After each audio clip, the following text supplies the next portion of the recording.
ते कसं असतं ना, प्रत्येकाचा ट्रेड वेगवेगळा असतो. याने इतके कमवले, त्याने तितके कमवले, कोणते यूट्यूब चॅनल काय काय बोलतात ते त्यांची मर्जी आहे. पण मला माझ्या ट्रेड्सवर पूर्ण बिलीव आहे आणि मी ऑलमोस्ट प्रोड्युसर फिगर किंवा प्रोड्युसर फिगरपेक्षाही जास्त जो ऑफिशियल कलेक्शन किती आलं त्यानुसारच जातो.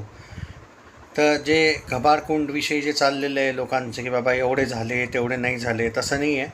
माझ्याकडे जो ट्रेड येतो तो एकदम ॲक्युरेट ॲनालिसिसवाला येतो, म्हणून मी माझ्या ट्रेड्सवरच बिलीव करतो असं मला तरी वाटतं. त्यामुळे इट्स अप टू यू यार मित्रांनो, की तुम्हाला बिलीव करायचं आहे का नाही, असं माझं तरी पर्टिक्युलरली मत आहे. कारण काल काहीतरी समथिंग अराउंड 51 लाख वगैरेवरून जो वाद झालेला, आता सिम्पलची गोष्ट आहे, जे आपल्याकडे प्रत्येकाचा वेगवेगळा ट्रेड असतो. तर सॅकनिल्क वगैरेचे ट्रेड्स वेगळे असतात. सॅकनिल्क एक अशी साईट आहे जी एक ऑलमोस्ट ती मराठी फिल्म्सला वगैरे असे पण कधी सपोर्टच करत नाही. त्यामुळे त्यांच्याकडून हे एक्सपेक्ट करणं की ते एकदम करेक्ट कलेक्शन देतील यावर मला नाही आहे बिलीव. चला ठीक आहे, मी तुम्हाला ॲक्युरेट फिगर सांगतो या चित्रपटाचे किती झालेले आहे. ओव्हरऑल जर बोलायला गेलं तर अकॉर्डिंग टू सॅकनिल्क पण बोलून घेऊ, चला जाऊ द्या. तर पहिली गोष्ट, डे 1 सॅकनिल्कवाला 42 लाख देतो आहे, दुसरा दिवस 76 लाख देतो या चित्रपटाचं. हो, आणि आज ऑलमोस्ट 1 करोड दिले, आणि की 2 दिवसात 2.18 करोड कमवले घबारकुंडने, असं सॅकनिल्कवाला बोलतो आहे. आणि वर्ल्ड वाईड ग्रॉस ॲक्च्युली पहिला डेचा तर 55 लाख झाले, सॅकनिल्कवाला 42 लाख देतो. आता कळलं की मी का त्या साईटला फॉलो नाही करत. आणि आपला जो आपण दिलेला टोटल होता नेटमध्ये 51 लाख होता. आता 2-5 लाख तर मागे पुढे होईलच. वर्ल्ड वाईडमध्ये 66 लाख होता ग्रॉसमध्ये, तर ते बरोबर होतं. म्हणजे 51 लाख ते 54 लाख जे आपण एक डे 1चं प्रेडिक्शन केलं होतं ते ॲक्युरेट गेलेलं. कोणता व्यक्ती 65 लाख बोलतो हे बोलतो आहे ते मित्रांनो, 65 लाख जर कोणी बोलत होतं तर वर्ल्ड वाईड ग्रॉस बोलत होतं, मी नेटविषयी बोलत होतो. तसं तर 67 लाख डे 1 झालेला वर्ल्ड वाईड ग्रॉस मिळून. तर प्रत्येकाचा वेगवेगळा हे असतो ट्रेड, त्यामुळे मी जास्त त्यावर नाही रिॲक्ट करत आहे. आता मी तुम्हाला एक्झॅक्टली ॲक्युरेट ट्रेड सांगतो आहे की पहिल्या 3 दिवसाचा आजचं पण ॲक्युरेट मिळून किती होईल, म्हणजे काही कन्फ्युजनचा सवालच येत नाही. आणि त्यानंतर तुंबाडची मंजुळाचे कलेक्शन देऊया आपण, आणि बाकीचे चित्रपट रिलीज झालेले ऑब्व्हियसली देऊळ बंद 2 वगैरे तर आहेतच, त्यांचं सगळ्यांचं कलेक्शन याच व्हिडिओमध्ये आपण कंटिन्यू करूया. तर सगळ्यात पहिले आपण आता एक गोष्ट तर क्लिअर करून देतो मी तुम्हाला इथं, की ती जी हा जो चित्रपट आहे ते 2 चित्रपट आपटलेत. दृश्य अदृश्य असो किंवा तो काय कब्बशी, या चित्रपटांचं ना नाव लोक घेत आहे नाच, यांच्याविषयी काही यांचं काहीच राहिलंच नाही आहे. ओके, दोघांचा बजेट होता 4-4 करोडच्या आसपास.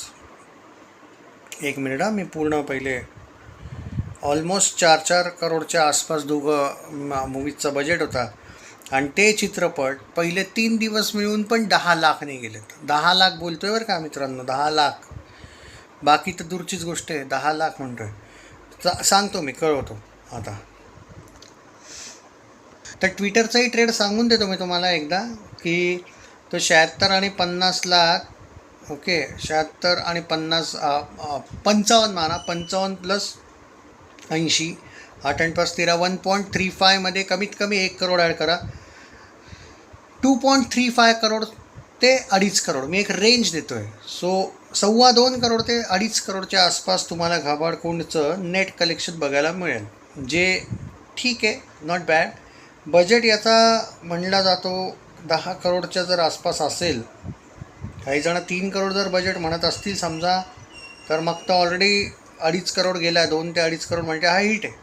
पण मी ऐकले की हा थोडा भव्य बजेटचा चित्रपट आहे, थोडा बिग बजेट म्हणलं जातो याचं चित्र. तर मला कमीत कमी याचा बजेट 10 करोडच्या आसपास वाटतं. आणि एक गोष्ट बघितली मी, की या लोकांनी कुठेच याचा असा ऑफिशियल बजेट नाही एक डिक्लेअर केलेला आहे. त्यामुळे, आणि या चित्रपटासोबत असा एक अन्याय झालेला आहे की हा चित्रपट बॉलिवूडच्या मोनोपॉलीमुळे म्हणा, नाही तर काहीही म्हणा, जसा रिलीज करायला पाहिजे, जितके शोज पाहिजे होते तितके नाही आहे या चित्रपटाकडे, जे अनफॉर्च्युनेटली चांगली गोष्ट नाही आहे. आणि जर खरंच 3 करोडच बजेट आहे तर हा ऑब्व्हियसली सुपरहिट वर्डिक्ट आहे. कारण 2.25 ते 2.5 करोड जर तुमचं आहे तर मग काही इश्यू नाही आहे मित्रांनो. So it's very good, congratulations. पण 2.25 ते 2.5 करोड बजेट आहे यावर मी बिलीव्ह नाही करत. चित्रपट मी बघितला आहे, VFX वगैरे खूप सुंदर आहेत, तगडे आहेत. कमीत कमी 10 करोड, कारण जर ते कब्बशी आणि त्यांचा बजेट 4-4 करोड बोलला जातो आहे, तर मला क्लिअरली वाटतं की हा बजेट 5 करोडच्या तर खाली कसाही नाही आहे. आणि इनफॅक्ट मला तर असं वाटतं की 10 करोडच्या आसपास पण बजेट असायला बसला आहे. कारण या चित्रपटाविषयी जर बोलायला गेलं, क्लिअरली मेकर्सने एक गोष्ट क्लिअर केली होती की आम्ही चांगले VFX यूज केलेले आहेत आणि तगडा ॲक्च्युली मूवी बघितल्यावर पण कळतं VFX वगैरे चांगले जबरदस्त आहे. आणि असे VFX 5 करोडच्या आत तर नाही बनणार बाबांनो. तुम्हाला तरी 10 करोड बजेट वाटतो. आता माहीत नाही, क्लिअर केलं नाही कुठे, तर मी त्याच विषयी पुढच्या उद्या वगैरेच्या व्हिडिओमध्ये बोलेल. आता आपण येऊयात देऊळ बंद 2 कसा चालला आहे.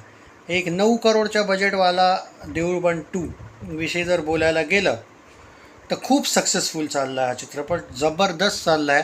आणि देऊळ बंद 2 सारख्यांनी तसं प्रमोशन मराठी चित्रपटाच्या प्रत्येक लोकांनी मला असं वाटतं की करायला पाहिजे. काल ऑलमोस्ट 1 करोडचा बिझनेस केला आहे, आज 1.25 ते 1.5 करोड हा बिझनेस करते. याच्यावरून तुम्ही समजून घ्या, घबारकुंड पहिलाच वीक चालला आहे तरी पण देऊळ बंद 31व्या दिवशी 5व्या वीकमध्ये त्याला हरवते.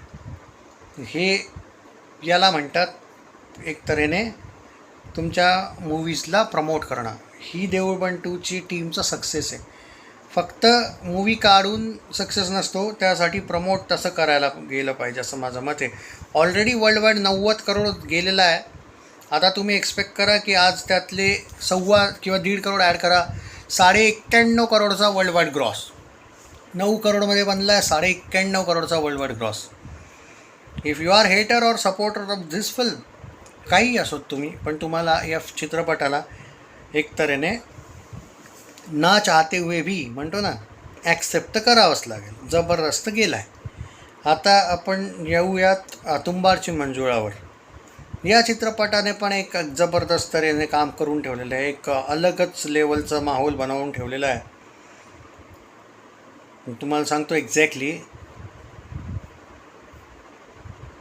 काल 75 लाखच्या आसपास जर बिझनेस केला आहे, आज आरामात 1 करोड करते. आणि जर 1 करोड करतं आहे तर त्यानुसार जर नेटमध्ये गेलो मी, नेट कलेक्शननुसार, तर हा चित्रपट काल 75 लाख, आज 1 करोड, 13.55 करोड. 5 करोडचा मूवी ऑलमोस्ट 13.5 करोड, हा पण सुपरहिट झाला आहे. आता येऊयात त्या विषयांवर, कब्बशी वगैरे त्या मूवीजवर, ज्यांनी स्टार्टच नाही घेतला कधी, ज्या मूवीजचं कलेक्शन काही नाहीच आहे. पण ठीक आहे, आपलं काम आहे सगळ्या मूवीजविषयी कलेक्शन देणं. आणि या चित्रपटांविषयी आय थिंक 2-3 दिवसानंतर कलेक्शन देणं बंद करावं लागेल, कारण जो वाईट अवस्था या चित्रपटाची खूप वाईट आहे रे. आता बघा ना तुम्ही, 3 दिवस झाले या चित्रपटाचे आणि याचं कलेक्शन काय आहे माहिती आहे? 2 दिवस मिळून असं 4 लाखचं कलेक्शन झालं आहे. विचार करा, 2 दिवस मिळून 4 लाखचं, वर्ल्ड वाईड मिळून 5 लाख. पहिल्या दिवशी 2 लाख, दुसऱ्या दिवशी 2 लाख, आज 2 लाख पकडा, 6 लाख 3 दिवसात खतम. कमीत कमी 4 करोडमध्ये बनलेला आहे हा चित्रपट. आणि आता तो दृश्य अदृश्य, म्हणजे पूजा सावंतच नाव आहे ना तिचं, तिचे दोन्ही मूवी एका दिवशी रिलीज झाले आणि sorry to say but disaster गेल्या. आता यात तिचीही चुकी नाही आहे, ती काय प्रोड्युसर नव्हती, तिचं काम चांगलं आहे, बट जे खरं आहे ते खरं आहे.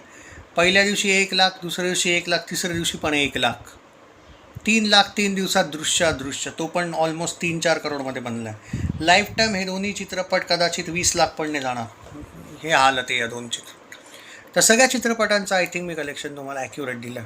टेक केअर, शेअर करा व्हिडिओ.